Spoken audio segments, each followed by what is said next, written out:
Уджуз тамирден кечкен хрущевка, чамашыр машина, буздолап ве фурун. Бүгінге күнге бойле квартира Ахмеджитнің жыварында 20-25 бин рубле тура. Бір айда $400 этрафындадыр. Бу исе бір бучук йылға баққанда 4 қат палыдыр. Кера фияты күн-күнден көтерле, оларға ихтияж исе арта. Потому что действительно у нас очень дорого стало, и ничего не можем с ним сделать. Вот. И не падает цена пока.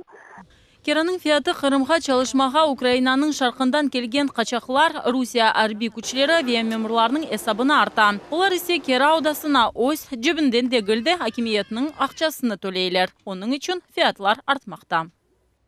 Пока что вот эта дозволенность, и просто ничего не сделаешь с этим.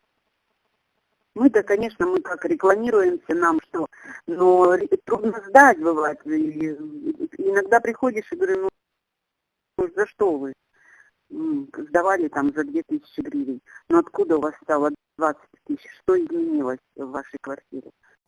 Фиятларның артуыны да бір себеп бар. Кераға берген ве алғанның арасында да арачы бар. Олар исе квартираның бір айлық фиятындан 50 ве 70% өзіне алалар. Бөлі аларға бірінші олы бірдегер регионлардан келген студентлер ве ешчілер оғырай. Айны олар ең актив шекілде эконом-класс ве уджуз одаларны кераға алалар. Лекін бұл уджуз одаларны біле шымды алмақ чересі жоқ. Себеп қырымыларының айлығы орта есапнен 10-15 бин рубле. Яғни $150-250 этрафындадыр. В Симферополе я живу с 2007 года. Соответственно, 8-й год мне приходится снимать жилье. И за последние 1,5 года мне всегда казалось, что вот в Украине очень дорогое жилье.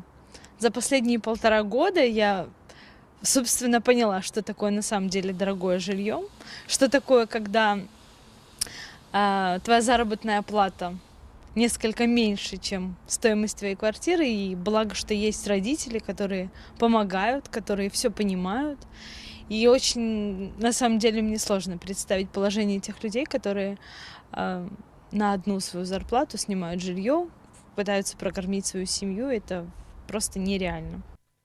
Кечек эвчик ве бір одалы квартираның уджуз варианты бүгін 10-15 бинге тапмақ мүмкін. Бір яда эко одалы земаневи алетлерінен донатылған люкс одаларының фияты есе 25-35 бин рубледір. У меня даже сейчас наши местные люди, которые без квартир, с детьми, вообще совмещаются, как делают коммуналку и снимают, как в коммунальной квартире живут. Студия Велюкс Эвлер исе бин яда $1,5 тешкілете. Бойле кабайляныларда Қырымда сық-сық раст келелер. Меня хозяйка спрашивает все вплоть до размера трусов. Ее все интересует, понимаете? Если бы это не имело значения, я бы вас, конечно, не спрашивала. Посредники это между хозяевом и клиентом, квартирантом. Хозяйка меня спрашивает, кто, где работает, сколько лет в браке, сколько детей, какой возраст. Ей же нужно знать, кого она приведет в квартиру, и стоит этого или нет. Кера базарында фиятларнен олған bu meseleni тек акимиетінің ярдымы ile çözmek мүмкін. Дейлер риэлторлар, лекин қанун тарафından bu mesele hiçbir vakit çözülmey.